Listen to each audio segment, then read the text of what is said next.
Hello friends, આજે આપણે બનાવીશું મેથીનું સૂકું શાક. સૌ પ્રથમ મિક્સરના કપમાં 5 થી 6 લસણની કળીઓ, 8 થી 10 લીલા મરચાં,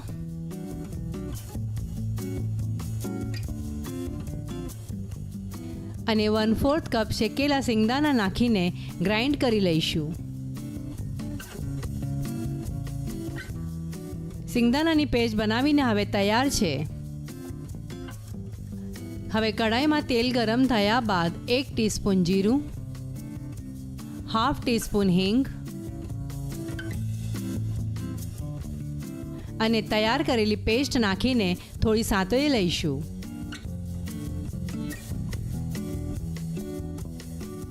મેથીના શાકમાં સિંગદાણાનો ઉપયોગ કરવાથી મેથીની કડવાશ થોડી ઓછી થઈ જશે.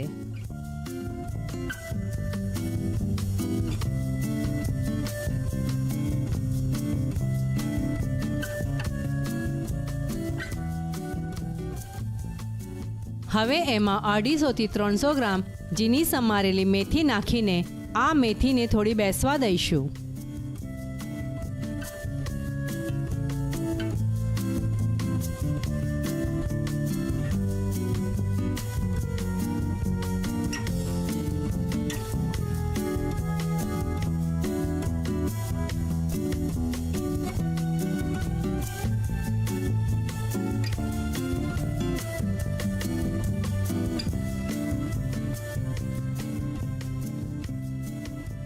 હવે મેથી થોડી એક રસ થઈ ગઈ છે. ત્યારબાદ એમાં સ્વાદ પ્રમાણે મીઠું નાખીને મિક્સ કરી લઈશું.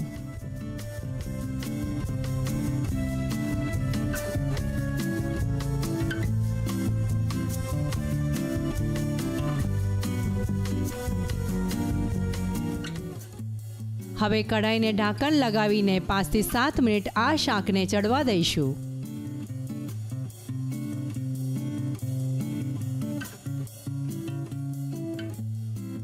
મેથીનું સૂકું શાક ખાવા માટે તૈયાર છે. આ શાક બાજરાના રોટલા સાથે સર્વ કરીશું. આવી જ બીજી ઘણી ઝટપટ તૈયાર થનારી રેસિપીઝ જોવા માટે ગુજરાતી રસોઈ એપ ડાઉનલોડ કરશો. આ એપ પ્લે સ્ટોર ઉપર ફ્રીમાં ઉપલબ્ધ છે.